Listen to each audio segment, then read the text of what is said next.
Do you understand that everybody can create now at scale? I do. At a level that is so unprecedented. Yes, there were so many gatekeepers when you got in the Hollywood game that had to say, yes, you have a chance.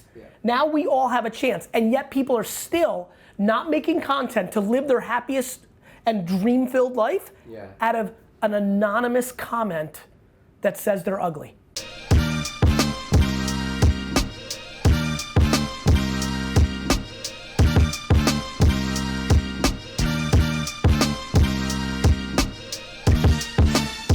Hey everybody, it's 321. Yep. Episode 321 of the Ask Garyvee shows, and I'm super excited because, you know, what's really interesting is every time I bring up Brian's name out of, you know, or if it's brought up and I talk about knowing him and liking him or things of that nature, we were just off air, except if you were on the live, and Brian was saying, you know, the kids know you, and I was like, it's because of Instagram, and I was talking about TikTok.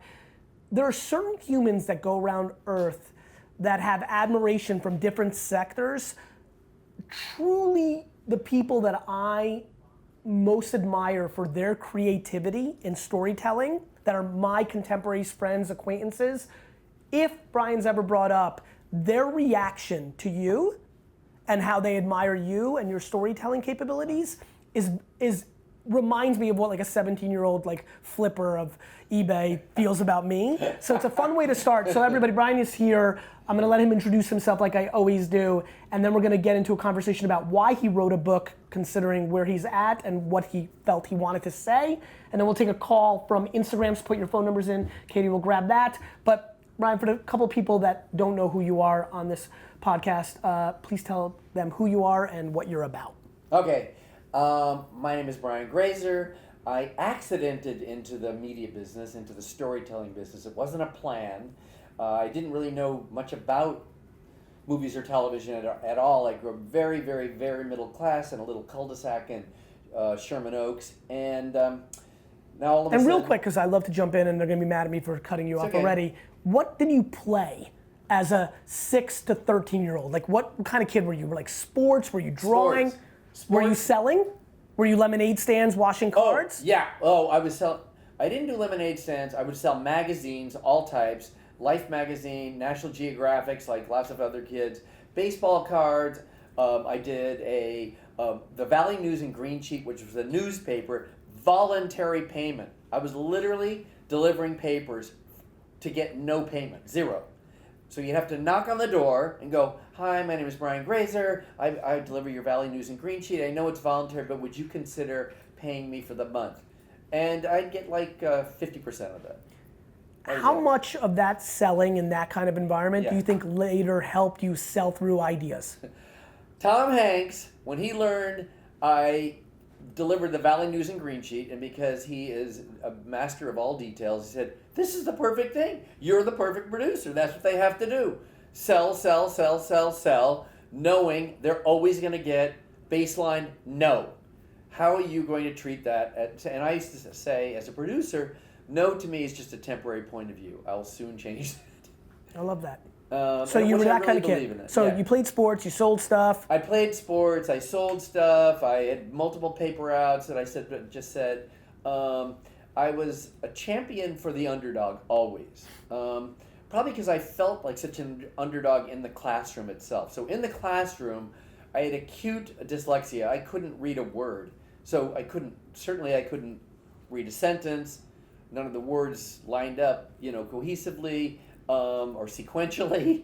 I couldn't read it all. And so therefore, it caused me a lot of shame because I would have to try to avoid all the sort of shame that would come with it. So I would look away when the teacher looked at me. So I'd never look at anyone in the eyes in class. I know that game very well. Were you that? You know, I never was diagnosed, but my ability to consume information through reading or my ability to read out loud. Yes.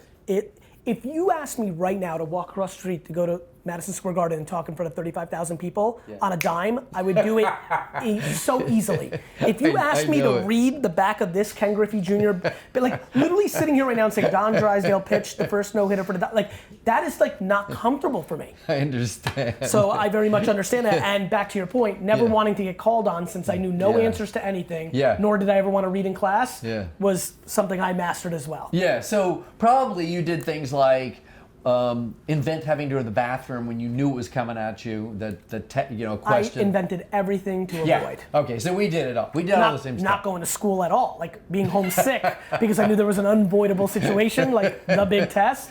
Yes, I did all those things. It seemed to work for you nonetheless. Yeah, well, it's an interesting starting point to this conversation because I think right now we live in a parenting culture that tries to fix everything, and I think all the advantages are from adversity.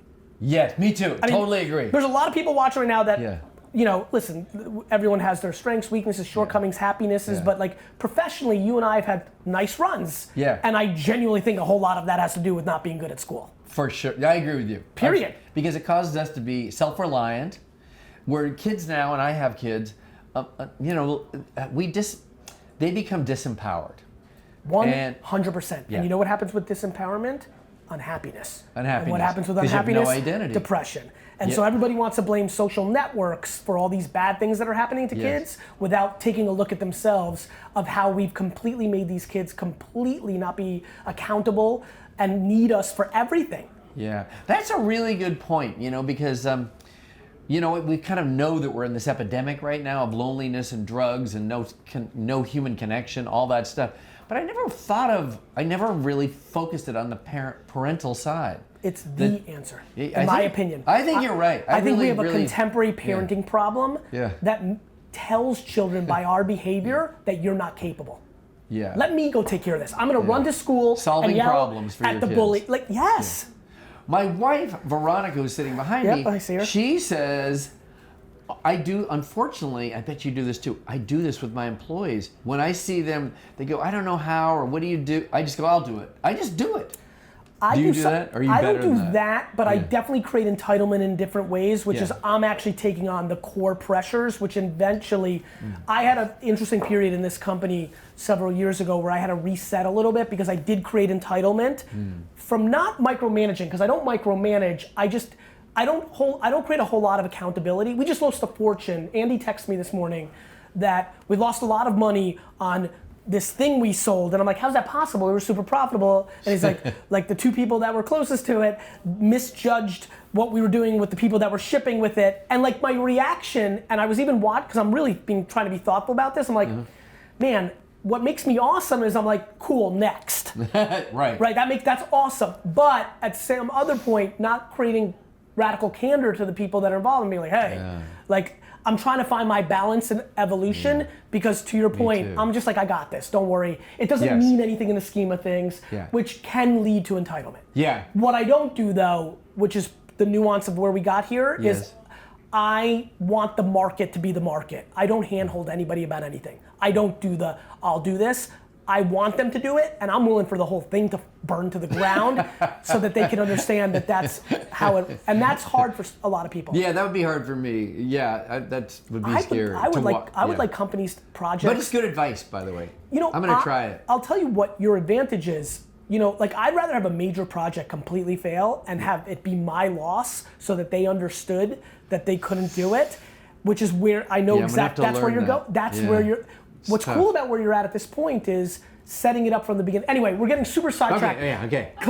We still haven't gotten to the punchline of where a lot of people are like, oh, that's that guy? Yeah. How did your career go? Okay, so basically it was like this. Couldn't read, total avoidance of people, shame, everything else. On the playground, what was I like? I protected kids that were bullied. And I protected one kid, I remember right near at the jungle gym, a kid that was 2 years older than me. I was scared of this kid, but I fought him and surprisingly won. And I thought, you know what? I can do this. And I finally felt the feeling of winning at something. So was the school stunned? Was this the school was stunned. It was this massive upset? Yeah, it was a pretty emotional thing. Yeah, clearly. The school was really stunned, and I became like the man. I really did. It was, and that happened all the way through high school actually, and then kids got really big. Right. You know what's crazy about that? I can't believe we're talking about this, and I'm sidetracking even though I promised myself I wouldn't right now. Okay. I think we need to bring fighting back. I have literally brought this up the other day. Meet you in the handball courts thing. I got into 5 actual fights by the time I was in 6th grade. Yeah. Nobody fights. No one fights. No. We need no fighting. kids fight at all. I don't know any kids. I think we need fighting to come back. Okay, let's There's nothing crazy about a little scrap where somebody wins and loses. Yeah, I hear you. Because it's all about you. It's about, like, are you going to survive or not survive? There's a lot of things involved. I think we need more schoolyard, meet you at the... I mean, I literally You're going to get a lot of comments on this episode. I'm very aware. I literally had in 6th grade against Oded Weinstock. That was the kid's name. Oded Weinstock. Wow, that's a name. Like, it was like a 3 p.m. at Marco's house across from the ice cream truck, and the whole school knew. Like, the whole day, the fight was getting promoted. Like I was Don King or something. That's very funny. That's cool. So you won this big fight. So I won this big fight. That became a very big part of my identity. Around junior high, I was able to read.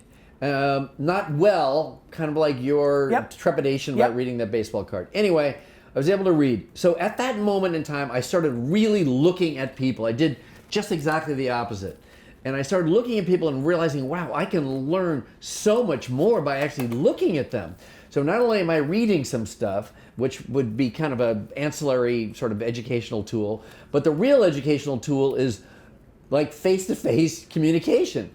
Really being present, looking at someone in the eyes, not staring at them in some weird way, not trying to think of 20 questions, but just like listening, like letting that evolve. And I found that by face-to-face human connection, I could ask questions and really learn a lot. When you look at somebody, they have a tendency to trust you. They have a tendency to feel validated as a human being. They have a tendency to feel like this guy really cares. And because of that, people will really let it go. They will give you their heart and soul, and you give them your heart and soul, and a lot's to be gained. So that was the point of why I wrote this book, because I found that I could learn. Tell everybody the name of the book. The name of the book is called Face to Face: The Art of Human Connection. And you thought this is an incredible time because this is your superpower that you learned early, and now it's a countercultural move to a technology where, like, it's so in the zeitgeist, right? Yeah. You knew that so many people would hear that and say, oh my God, I need that, or my kids need that, or my executives need that, because everyone's demonizing technology. Yes.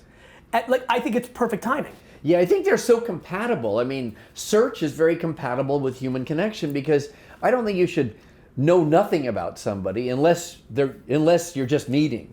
But I think, when you're going out to meet somebody, you should learn it's proper to learn something about that human being. You know what's funny about that, Brian? I often say that technology for me is the gateway drug to the face-to-face. Oh, very good. I feel similarly. And I think that's why I think there's a lot of people who are more old school, who are like you and I, that love face-to-face, that completely shit on technology and think it's an either or. I'm like, no. I have way more human interactions. Yes. Than most people, because I use it, but I'm a little bit different. I actually don't research anything on people I meet for the first time. Okay. I use social media to meet people. We talk a little bit, and then we'll have a meeting. I like coming in cold because I like listening and watching the same way you do, and I feel that if I do reading, that I'm taking somebody else's perspective, and I'm already hedging my own observation based on somebody's 2 cents. Yeah. It's amazing how little I know about most people when I meet them, even very fancy people. Because I don't know a whole lot, because I like that restaurant that we met in the first time. Of course I'd heard your name, but I wouldn't have been able to know especially because I didn't know a lot about the whole Hollywood ecosystem. I liked what I felt. That's interesting. Which, the funny thing, okay, first of all, I love everything you just said. I think it's, no, I do, it's amazing. People say, how have you started such great talents or given them a break, or how do you pick writers? I mostly pick people just out of their aura, their energetic aura. That, to me, is the number one sort of litmus test for me. Do I feel their energy? Is that feeling right? And then I go deeper. But let's make this fun for the audience from a content standpoint. Yeah. Give me some hot takes on first time you met them, the world didn't know who they were, now a lot of people know. Give me a couple anecdotal, like, person and what you felt in that first meeting. Geez, okay. Well, I'm gonna cut back to Isaac Asimov. He's the most prolific science fiction writer in the world. I was dying to meet Isaac Asimov. I met he and his wife. I flew across the country from LA to New York to meet him. I didn't have a lot of money. And within the first 5 minutes, his wife said to him, Isaac, I don't think he knows enough about us. I think we should leave. So that wasn't a good situation.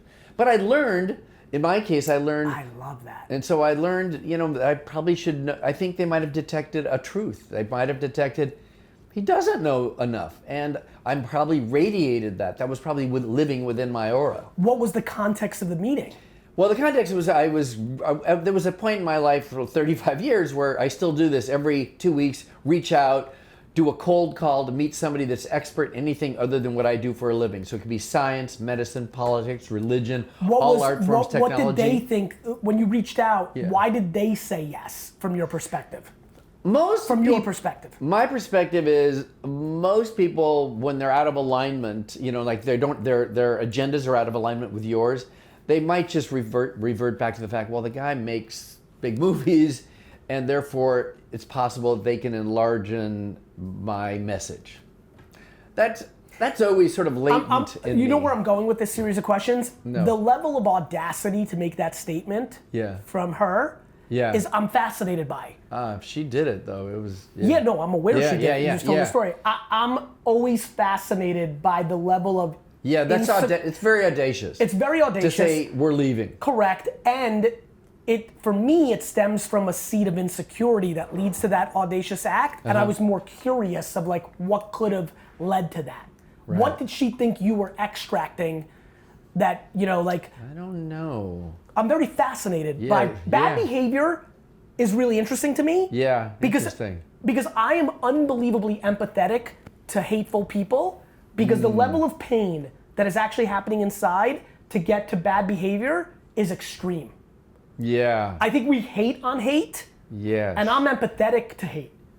Interesting. Yeah, which is not a very popular point of view right now. Everyone just wants a fight in our society. And I actually think the unlock to betterness is to understand why somebody can even get, why does somebody do that?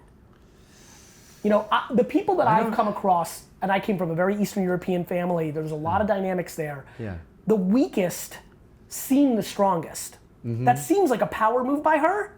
It's a bullshit move by her. Interesting. I think it's a weak move. Sure, you're right. Yeah.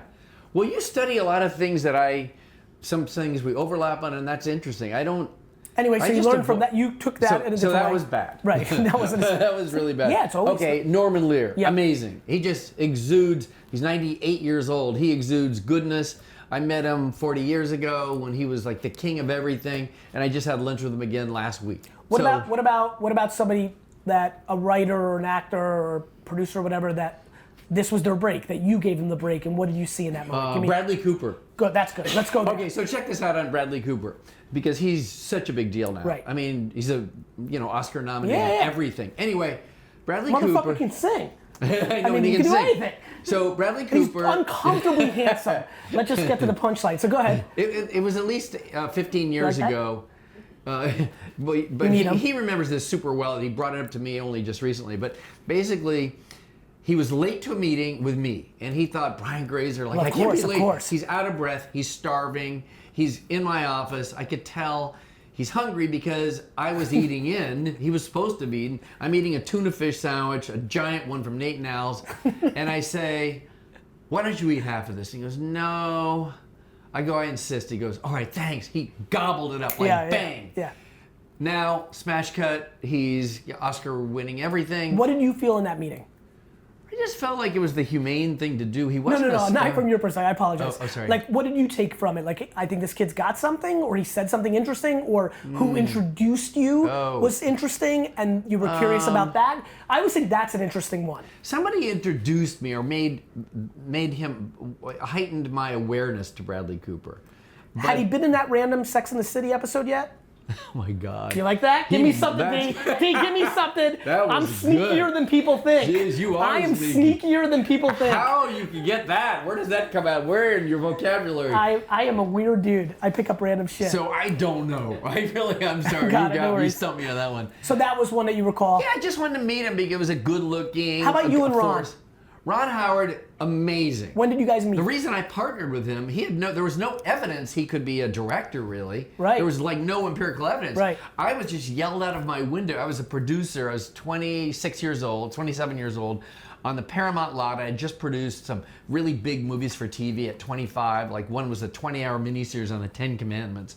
So I'd sort of got, like, people were, thought this guy's got something. So now I've got something. I've got a big office. I yell out the window to see, because I see Ron Howard. He's the guy, actor on Happy Days. He's open. Yeah. I go, Ron Howard, hey, yeah. And I scream, and I think it scared him because he kind of ran away. And then I called his office, said, hey, I just yelled out to Ron Howard. I know this is his office. Can I meet? And I sort of organized a meeting. He came up to my office like 3 or 4 days later, and he just came in. I almost felt like the glow of the sun coming in at me close up, like just a glow of goodness. And I thought, awesome. Wow, it was such a unique feeling energetically to experience and to accept. And I thought, everybody needs goodness.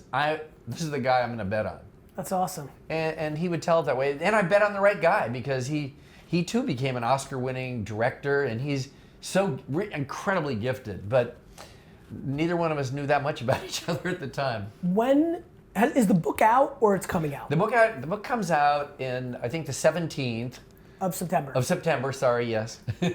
Of the people that have read it in your inner circles and things of that nature, it's always hard to get inner circle feedback because it's so vested. But has there been, one thing that I knew about us that was similar, and we brought it up here, and I remember leaving the restaurant the first time we met and then at your house and things of that nature. We are very similar in the way we read people in that way. Yes. Has there been anything that I know that you would pick up on this if you've seen it. Has anybody who's in your inner circle said something in a unique way or something unique that has given you an early insight to something that you're excited about that you may not even realize when you were done with the book? Has that happened yet? Yes. Good. Where people go, God, you wrote a book that's like a pathway to success. And I thought, I would mostly be just telling stories that accessed on eye contact. Did you have a ghostwriter? I did. Of course. Here's what happened is I had somebody, I did. And you did, because I've written 5 New York Times best-selling books, and Stephanie Land is my ghostwriter, but the way I do it is I just sit with her for 3-4 days, she records everything and makes it into proper grammar. Okay. Not a word in there is hers. Yeah, okay, so this is what happened with us. And I think a lot of people do that like I do, but they're cautious to say they have a ghostwriter because when we hear ghostwriter, that's what I thought before I did it, you think, oh, Katie wrote it and I'm slapping my name on it. Like, I literally read, and I hate reading, my own books multiple times in case, God forbid, there's some word that I felt like I might have said like serendipitous and she said randomly. So we had a publishing date, and then I said to my wife, the publisher likes it, people are liking it, and Veronica read it, and she said, it's garbage. I don't think it's very good. Yeah. I have an expression in making movies, because every one of the movies that have flopped that I've made, because I've made flops too. What's your biggest flop from your perspective? It doesn't have to be financially. Like you would say, you know what, fuck financially. I knew there was something special here. Oh, I love that you're looking at it like. Oh, I'll say it. Okay, Fun with Dick and Jane with Jim Carrey. Explain why. It still made $100 million. Forget about that. It was still a hit because prior to that, you thought it should have been $1 billion? Liar, Liar, Giant. I'm aware. And then I did, and I want to give some, in case somebody's listening, here. They can Google you. You got plenty of W's. Well, mostly it's about Jim. Like for example, it just was shitty. I mean, why? It was kind of a shitty idea. It was an old-fashioned idea. I guess the superstars got excited about it. Let's go a different way. Yeah. And this is a fun question. It just wasn't good. I was embarrassed. I get it. I use it as when I say something to my kids, they go, "We're gonna put on Dick and Jane, Dad," and they know like that's just so embarrassing to me. Anyway, so Brian, real quick, not to interrupt you, but because I rationalize. Well, the point is that anytime I make a decision that's a good decision, that means it's shitty. Every decision has to be excellent. If it's not excellent, and I go good enough, it always comes into shitty. Let me ask you a random thing in the other way. Yeah. This is a fun question. I really want you to, I hope there's a real answer to it. Yeah. What film or show honestly did way better than you expected it? Because we're all humans. Even in the 100-point scale, you're like, oh, this is going to be an 82, and then it was a 130. What was in the reverse? Yeah. Because it's easy to say I fucked this up. Okay. Right? Yeah. Reverse. Okay. Like deeply, like, you know, you never had to publicly say like, oh shit, this is that big? I thought it was going to be okay. Okay. That's so great. That's a good question, right? It's a really good question. No one's asked me that question ever. No one. Very good, Garyvee. Go ahead. I think you know why? Because it's an interesting question. I know that you thought things that then did better. Yeah. I mean, it's just the truth. It's just the way it actually works. So you want to know which movie did I think was going to not do well? Or by the way, it might have been a hit, but it might have been a smash hit. You thought it was going to be a hit. Yeah. It's your biggest one of all time. Okay, or you thought it was going to be a C, and it was a B+. I have a few of those for sure, but I'm going to give you the biggest one. The biggest one. Apollo 13. Because what happened is we got really into it, Ron, Howard, Tom Hanks, and I, and we all thought, everyone knows the ending. How can this do more than $40 million, literally? Was the number you were running in your head? That was the number. We all wrote on a little piece of paper. The highest number was 40 million. Of the three of you, right. It was 40. Was that yours, because you're the most optimistic as a salesman? Yeah. I knew it. Go ahead, and? I know. Well, did like almost 400. And he got 9 Oscar nominations. What happened? So we were just like totally shocked because we didn't realize it was going to become like Why did that movie happen? Do you remember? Yeah, of course I do. Because it happened because there was a 12-page treatment that Jim Lovell, the actual astronaut, wrote. I got it, and I thought, wow, this is like a great story of survival, because I'm really fascinated with human capability. I thought, here are these guys, they're all on the level of human capability, level 10s, all three of them. And this event occurs that challenges that level 10 and causes them to think, we are not going to make it. How do we summon something inside of us to get us to survive when we don't think it really exists? So I just thought, in the world of like human capability with highly capable men, that's what happened, and I thought that was pretty amazing. That's cool. Yeah, so that's what happened. And it did, of course it did really well, but I thought there's no chance this is going to do more than 40 million. When did it open? December? 1997. Do you remember? In July. Happened to, I didn't realize this because we don't plan movies for release times. It synced up with NASA's celebration of the 20th anniversary, I think. Which was nice. Yeah, which was nice. So that we had some so Veronica good says this is shit, and so what do you then do? So she says it's shit, and then I go, I don't know what to do. I can't revisit this. I can't. I hate this thing already. Yeah. She goes, I'll help you. And so for a year, she plugged in and she helped me and really did quite a bit, to say the least. You know what's crazy about that? Like having people plug in. I've said this publicly, but I've never really gone all the way. I always love talking about how I passed on Uber twice in the angel round and cost myself like $500 million. And if you read my first book, Crush It, that kind of put me on the map. Yes. The only person I thank besides my family is Travis. Travis was in between things, just hanging out, flying around the country, going to conferences in Vegas with me and AJ, just hanging out. And he was like, hey, let me read it. And truly, out of all my books, the only thing that has ever been affected, it's not Steffi Land, though without her constructing, there is no books. But Travis gave me a lot of feedback of like, but you say this, you say this. And so I understand that dynamic. Yeah. Oh, good. Yeah. So that's kind of how it played out. So it was great. It was great. Like my wife helped me. It was awesome. What are you hoping people get out of it? I'm hoping that people get out of it that anyone could do this. Okay. I was a total solid F student. Do you think deeply introverted people can do it? Anyone can do this. Okay, keep going. Anyone can do this because you don't have to be. In other words, what's stopping people from not being good at Facebook? This is how people screw up on public speaking, which you would, people are terrified of public speaking. If you think to yourself, this is a gift, thank the audience, be generous. Why do you think people are scared of public speaking so much? As like one of the core... Shame in front of a lot of people. Their fear of being embarrassed. Do you think that gets to the higher level of the concept of actually worrying about other people's judgment? Yes. This is the shit I'm spending all my time on. Well, that's a really good. That is the most important. Let me give you an example. You and I, as creative people, yeah. Do you understand that kids are growing up now with TikTok, YouTube, Spotify? Like, do you understand that everybody can create now at scale? I do. At a level that is so unprecedented. Yeah, it's crazy. There were so many gatekeepers when you got in the Hollywood game that had to say, yes, you have a chance. Yeah. Now we all have a chance, and yet people are still not making content to live their happiest and dream-filled life out of an anonymous comment that says they're ugly. Yeah. It's crazy. So I've been thinking a lot about public speaking and social media because I'm obviously remarkable at both. and what I figured out was something quite ridiculous. My over-indexing, without jokes now, in both those categories actually leads to the core superpower that the DNA and parenting I was given was, which was I have such internal self-esteem, noise from the outside. By the way, it's also why I have humility. I don't hear the cheering, which allows me to not hear the booing. I believe that parents are over cheering kids. People then become addicted to the cheering. It's a great subject. Which then leads them to be crippled by the booing. Yeah. I agree. What you just said was profound. I love it. I think, yes.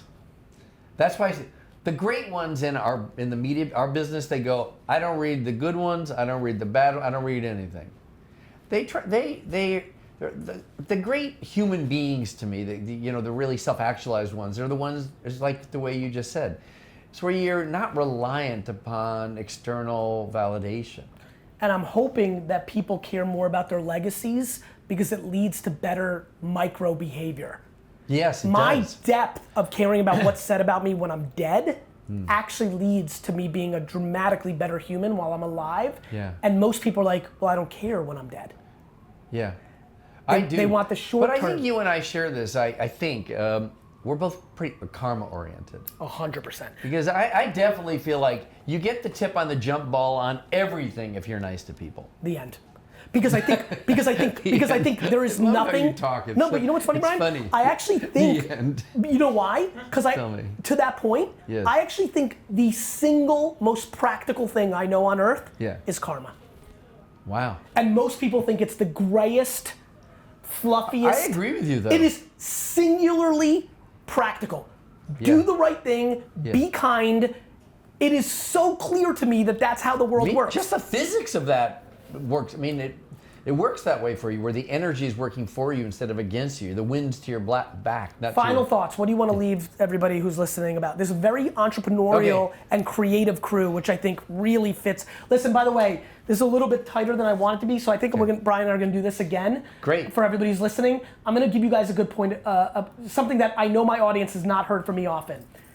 As you guys know, I tend not to publicly co-sign a lot of people, mainly because I don't really know that many people. I do know people, but I'm scared to be like, follow this or care about that because I'm not in control. I don't know what's like. But once in a while, back to probably the weirdness of our relationship, like it's so obvious to me that the same value, and I don't know what you're putting out or what documentaries have been made of you or what content you're putting out, but for my audience, to Brian's earliest points, we obviously are different like everybody is. I have an intuitive feeling that something that I bring value to you, the reason you're even listening to this, there's an overlap. I will never read 3 pages of Brian's book, and I easily know that it could bring a lot of value to the majority of my audience, and that's not throwing a right hook for my buddy. I don't think we've seen each other in 3 fucking 4 years. Like really. So we have warm feelings. We have warm feelings, but like this is bringing value to you. I know the book is probably not you, them. Them. Oh, yes. Sorry. You'll be fine whether this sells 1 copy or 8 billion. I have a feeling that what is attractive and has brought value to much of my audience, there's probably nuances from a different perspective or worded differently that might click at the cost of $13 to $16 or whatever the fuck the discounted Amazon price is. So I'm gonna give that real cosign. I have a funny feeling for a lot of you, there's a build here. And for the ones that actually learn through actually reading, I think this will be a good one. Thank you. You're welcome, Brian. Good, I believe thank that. I really do. It's very. It's opened up every door for me. I've learned everything. Can I say something? Every one of my movies, everything that was successful in my life came from this. This is actually a little bit weird for me, and in a weird kind of like the world speaking to me. I have been spending a lot of time personally in the last year realizing that I should be making film and television, and just sitting here with you, I'm like, right. This is a talent game. Like this is what there's like in the same reason he would have been talented at all the things I ended up doing. Like I understand human beings and human truths, and then I will naturally find those stories. I understand why Spud Webb's story is a good story. It's because it's a against all odds 5'5" guy, like it's just a bigger story than the like the Apollo part's the literal.